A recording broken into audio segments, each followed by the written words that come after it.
Welcome to the Self-Help Book Club podcast. We read self-help books and see if they help. Today's book is 4,000 Weeks, Time Management for Mortals by Oliver Burkeman.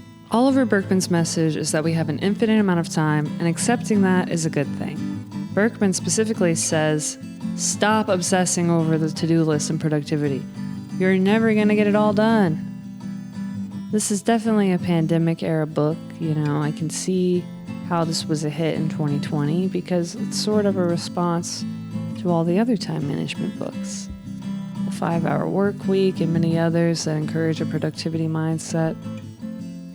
The pandemic really turned that worldview upside down for a lot of people who all of a sudden weren't going to the office, maybe got laid off, maybe had to change careers, change their hours, and their attempts at work-life balance. Burkeman says, let go of the FOMO and embrace the YOLO, R.I.P. Drake's career.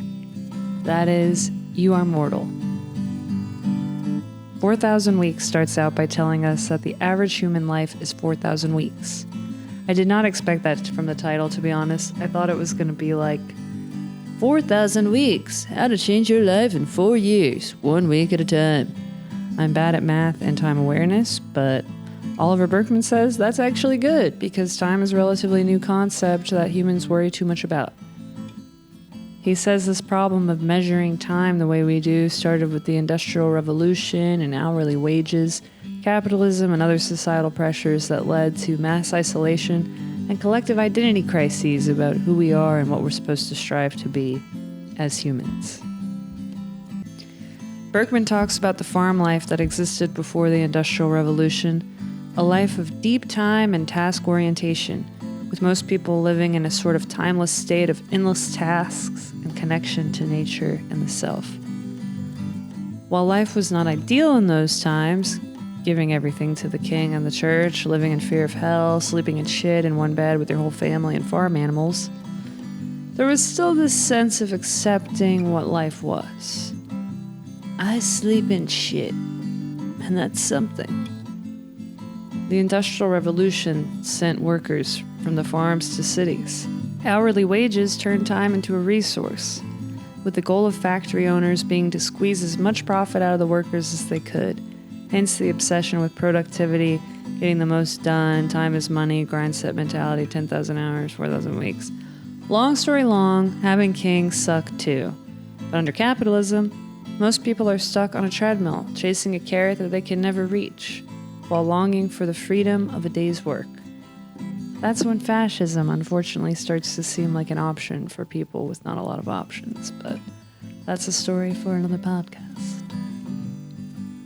Burkeman suggests that it's actually a good thing that we accept that we'll never get it all done, that we'll never have enough time, and that we're limited by the oligarchical, fascist, bullshit system we live in. That doesn't mean accept the system. Fight the power, please. But also accept that you are not the only person in the way of achieving your dreams. The listicle of the 6 things billionaires do before 6 a.m. is not going to make you a billionaire. Burkeman also talks a lot about mortality. He says if humans were immortal, we wouldn't worry so much about not having time for certain experiences, but we are mortal, so we should accept that. I'm not really a YOLO subscriber, I'm more of an infinite journey head, but where these two ideas intersect, the YOLO and the abundance mindset, is surrender. Surrendering the to-do list and the productivity mindset to the potential that exists in every moment. The beauty of the now. Call back to Totally, episode 1. Now at this point in the book, I thought I had it going on, Burkeman wasn't telling me anything I don't know. I've read Marxist theory, I know mindfulness, be in the moment, etc. But then Oliver Burkeman introduced something called the efficiency trap, which I did feel personally attacked by. This is the idea that when you're the person who has a to-do list and you're getting everything done on the to-do list, that's me, the trap is you're always going to be adding more to the list. If you're the most productive person at work, what happens? Boss gives you more work. And what about if you're crushing your own list, your personal goals? You give yourself more work. I do this a lot. I'm getting the podcast done. Oh, also I want to work on my stand-up power this year. I think I might start a band. I think I'm going to apply to grad school. I've got to write a book too. I got to read all these books. It's all exciting. It's all good stuff. But the trap of that long to-do list, Burkeman says, is that the more you add, the more you end up not doing the thing that was most important to you. This one hit me because I have this huge to-do list right now. I have all my 2025 goals laid out, monthly to-dos, weekly, daily, hourly, and I'm crushing it. But I realized when I read Burkeman, the one thing I haven't gotten to do yet is working on my book. And looking at my yearly goals, I realized I had prioritized this as the number one thing I want to do. So this book eviscerated me, I had to start working on the book, but he didn't stop attacking me there. Burkeman also goes on to talk about patience, talking about how people are so concerned with having a sense of control, they aren't living in the moment. They're rushing through everything, looking for that future satisfaction.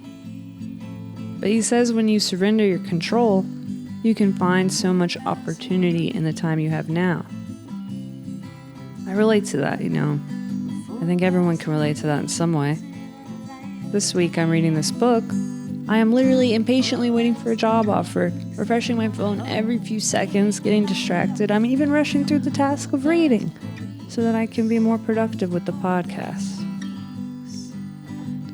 But Burkeman offers a lot of solutions beyond surrender, some simple, good advice. One is to prioritize your top goals. What's most important to you? Find time for that thing, make time for that thing. Because there's always going to be more stuff to do. What I found most helpful about this advice was the added advice to not do more than what you told yourself you would do each day, even if it means not letting yourself give in to creative flow. He says staying true to the time you promise yourself actually makes you more likely to take the baby steps toward your goal. He also says this about making time for your relationships and making time to do nothing. This is a book about time management, but it really challenges the reader to give up the obsession with productivity and manage some more time to live your life. When I met Kenice in 2018, I was so impressed by her as a comedian, but also as a to-do list maker. She invited me to a structured vision board making event, and right away I saw she had her goals laid out, her to-do list, her calendar, her schedule. As a fellow productive, organized person, I was inspired. So I was not surprised that Kenice picked a productivity-themed book, but I was excited. You may have seen Kenice on Netflix, Comedy Central, and The Tonight Show, and you're going to hear from her right now. But first, a quote from 4,000 Weeks on existential overwhelm. Once you truly understand that you're guaranteed to miss out on almost every experience the world has to offer, the fact that there are so many you still haven't experienced stops feeling like a problem. Instead, you get to focus on fully experiencing the tiny slice of experiences you actually do have time for. And the freer you are to choose, in each moment, what counts the most. So I read this book probably the year it came out. So I think it might have come out in 2020 or 2021. Mm-hmm. And I read it then audiobook because I'm an audiobook person. And I loved it. And I told all my friends. And then one of my friends was like, bitch, I'm the one who told you about it. And that friend is my twin sister who tells me about books. And at first I brought in wholeheartedly. I believe everything this person is saying.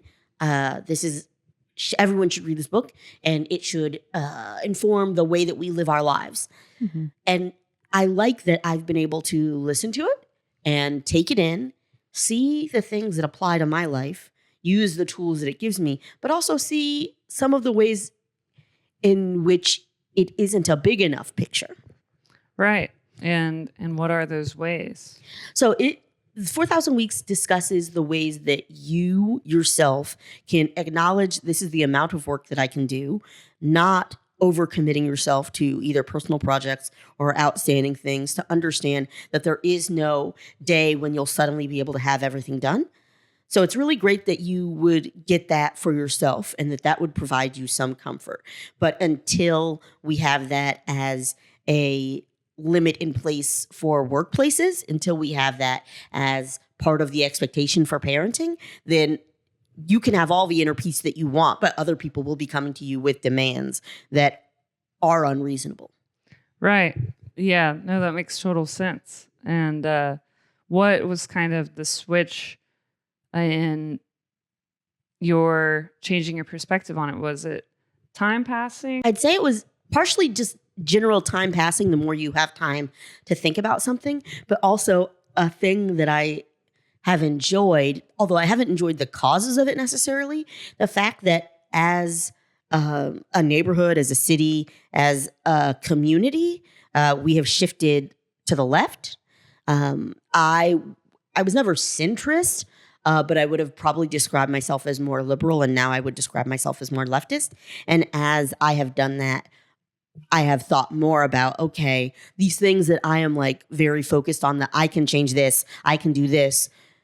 Does that actually affect change, the change that I'd like to see happen? And often it doesn't. So, right. Yeah. Yeah. No, that's interesting because I was a little relieved that the book did acknowledge the societal factors. Yes. And, criticized the time management books that don't bring up capitalism, that don't bring up, that not everyone has the option. And he really lays out all these limitations that society has and, how it's different expectations for different people. Yeah. And, not everyone is going to be able to change their lifestyle. But I found sometimes I got a little sad, I guess, at the end of a chapter when he'd be like, accepting that, is a good thing. Mm-hmm. And I know he doesn't mean like, don't change the system. Yes. I think sure, part of it is he gives, and I hate to say it this way, it's almost like he gives lip service to, yes, there are societal things, but this is a book for middle class overachievers. And it gives more time, like while it says you'll try to have more time, and sure, society makes it so that some people don't, he gives much more time in describing how, like, at the turn of the century, someone wrote something about like how to live on 24 hours a day. And he's like, it even has tips for your servants. Like if you wake up before the servants, you have time to make tea. Like you can do that. And he spends more time discussing that. He spends more time discussing, even if you have a chance to go to all these things, you'll find that you don't get to see the best parts, or I did this thing in the Northern Lights and all that stuff. And while that is super interesting, I think that is a first step in saying, yes, we need to examine the way that we work with time, but we need to do that both on the individual level and on the societal level. Self-help book club. I had a near-death experience, and having that, it's like, hey, I have this one precious life and these relationships, and I don't know if they're going to echo in the halls of eternity, but I know right now I can check on my friend. I know right now it means something to me that my friend checked in on me. Like, these are things I can do right now. And I love that it also isn't like I'm not necessarily checking on my friend to put money into the friendship bank to be cashed in at a later date. Like, what is my friend doing? Like, I care about that. I hope they're having a nice time. Yeah. Yeah, absolutely. And you're bringing up your near-death experience reminds me that when I met you, I think in 2018 or 2019, I remember at that time being so impressed by your life management skills, your to-do lists. You had like bulletin boards with kind of all your goals laid out. There was the vision board, but also there was the action plan, monthly, weekly, daily, hourly. Yeah. And it was kind of inspirational to me, like as someone who has, a lot of to-do lists and organizes calendars and things like that. I was like, yes, this is what you want to see. This is productivity. So I was excited when you picked this book, but then it made me wonder also, because knowing you read this book in 2020, knowing, you know, I knew you to be that person in 2018. After that experience, did you find that shifted your view of productivity, or accepting it instead of banging my head against a wall has been a big part of why I feel happier now than I've ever felt. Because I would do those things, and I still have like a to-do list every single day. And on top, like my computer is here, my calendar for the month with things written in color-coded dry erase marker is still there. That's still very much so part of who I am. But I don't beat myself up if I don't do everything on my to-do list. I don't put what is I want to learn how to sew. I think that's a valuable skill, especially since I worry that we're about to enter another Great Depression. I'm like, learning to sew would be a great thing, but I'm not putting that on my to-do list. I'm not making it so that every day I feel guilty about not achieving that. That is a nice to have, and it goes into like this evening, I have a friend's birthday party. Hello, dog. And before that, I have like a couple of hours where I will take a small edible and do a task. And which task? It might be learning to sew. It might be collaging.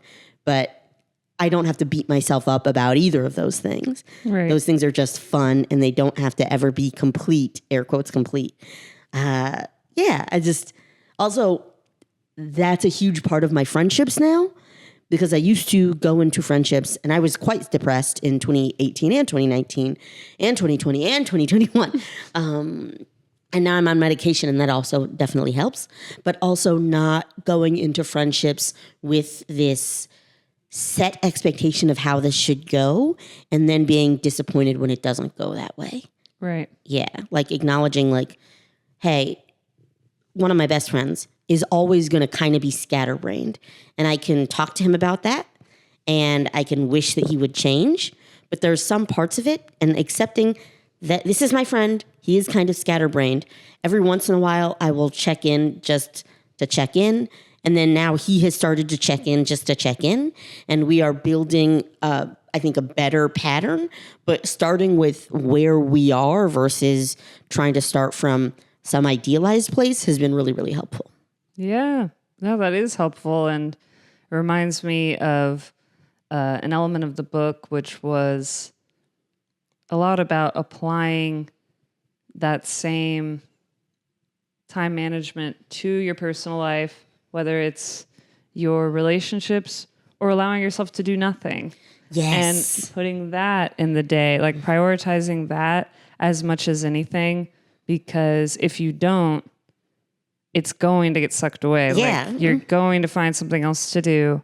Or it's like, I think it's an old adage, but like, if you don't take time for wellness will take time from you. Right. Like, if you don't take time to be healthy, you will get sick. That will take time, and you won't have control over when and how and all that stuff. So now I do feel like I am focused on, like, I go to the movies with my friends more. Self-help book club. With most things, right now, it's not just you is the largest bit of advice that I can give, because especially like financially, with companies cutting lots of workers, with the government not supporting people, a lot of people are experiencing like I am alone, failing in some way. But I think if it is wow, this is not just me, that there is a community of things, there are a community of people who are experiencing this, and a constellation of things that are happening to all of us, that we can work on addressing that constellation of things versus just feeling deeply inadequate and trying to fight against a system that does not give a shit about our happiness. Absolutely. And that reminds me, I think this is a great segue into a new segment I have. New segment. Which is called Self-Help Hotline. And that's where people can write in questions. You could do that on the Patreon, and we'll share advice on the show. I wouldn't expect it to be good advice, but Kenice is here, so it might be. I'll try. Self-help hotline. Rob says, I work as a substitute teacher during the day, and I work on my music at night.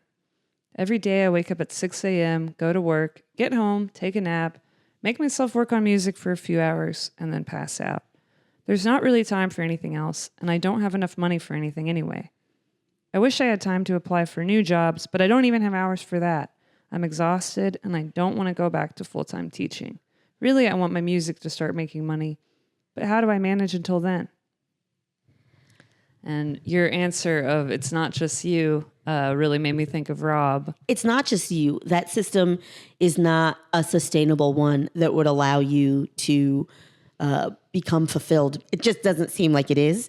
I'd say you work on your music a couple of hours every day. I think that you may want to consider, and this may sound counterintuitive, you may want to consider decreasing the number of hours you're working on it per day and increasing the amount of music you're taking in, community that you're building with other musicians, opportunities that you're investigating, because you're wondering when it's going to turn into a thing that's going to make you money, and it's never going to be a thing that allows you to sustain yourself if you alone are working without a community, without performing in front of people, without building an audience, without building something. And right now you are building skills, and that's nice, but continuing to devote hours per day when you are as exhausted as you say you are is not necessarily going to result in an album that makes so much money that you are then able to quit your job. It's unlikely to do that overnight. And that is, you could be the most, like, I'm an old fuddy-duddy, so just go with it. But like, sure, Billie Eilish did this shit in her house with her brother or whatever. But like, look at who the parents were. Look at the fact that they had free time. Look at the fact that they had expendable income. Look at a bunch of other facts around that make it more likely for them to achieve success. And it's not a personal failing that you don't have those things, but you, starting from where you are, realize that like you don't have all the time in the world. And also, this is comedy I'm going to mention because like comedians, there are some teachers and substitute teachers who do school and comedy, and all of their comedy is about school or comedy.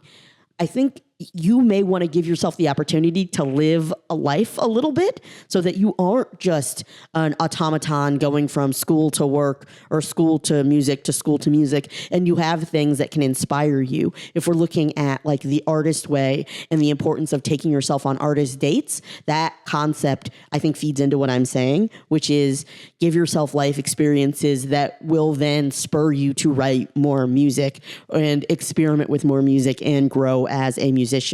If we're talking about 4,000 weeks, you like doing music, right? Like that's why you're spending so much time doing it. Are you forcing your hobby that brings you joy to become a thing that makes you money? Because if you are doing that, I think you are depriving yourselves on two fronts. Kind of just makes me think like, be easy on yourself, you know? Because like, it's not fair. There's somewhere a billionaire's son is making an extremely high production value mixtape that has features on it which are not deserved. No. That has all the bells and whistles. That can afford PR. You know, this is speaking from personal experience and probably bitterness. That can afford a full PR push and is going to be in all the lists in the New York Times and will become lauded as a front runner / pioneer in the field, and you're like, I'm working hard and I'm good at this, right? And I'm not getting this thing, and it is frustrating as hell, and your frustration is valid, right? And even if you and the billionaire's son have the same amount of talent, even if the billionaire's son is more talented, I have no idea. Yeah, but like, it's not fair. It shouldn't have to feel exhausting and shitty to work on the thing that you want to do and to like not feel like you have time left over to try to find a new job or to do something social. But aside from being easy on yourself, it seems like if you allowed yourself to do slightly less, like, because let's say, I don't know why you're doing a few hours a day. Let's say it's because you are comparing yourself to that person who does, post a new video every day, who is constantly like doing a new cover or, if That's you're that hustle culture bullshit. It's like that person, we don't know why they're able to do that, and why they don't have to have this tiring job, and it's not fair. But like, you shouldn't hold yourself to to that standard. Yeah. It's unfair to yourself. So it's like letting yourself say, okay, maybe today I put in 1 hour and then I go for a walk. I don't know. Whatever you like to do. Sometimes I like to reconnect with high school Kenice, and I like to go to a huge bookstore and just walk the fuck around and be like, what's this? What are these things? And it does inspire me to like, I guess people really care about this thing or something. So like, what is your thing that like inspires you and makes you not feel so, it's frustrating that I'm not getting where I want to be just yet. Like where it's like, oh man, rekindle that enjoyment in it. Self-Help Book Club. Please subscribe to the Patreon at Self-Help Book Pod and follow us on social media at Self-Help Book Pod. Give us 5 stars on Apple Podcasts. Subscribe and all that, because people say it helps, and it'd be nice to grow the podcast. Self-Help Book Club. Self-Help Book Club. Self-Help Book Club. Self-Help Book Club.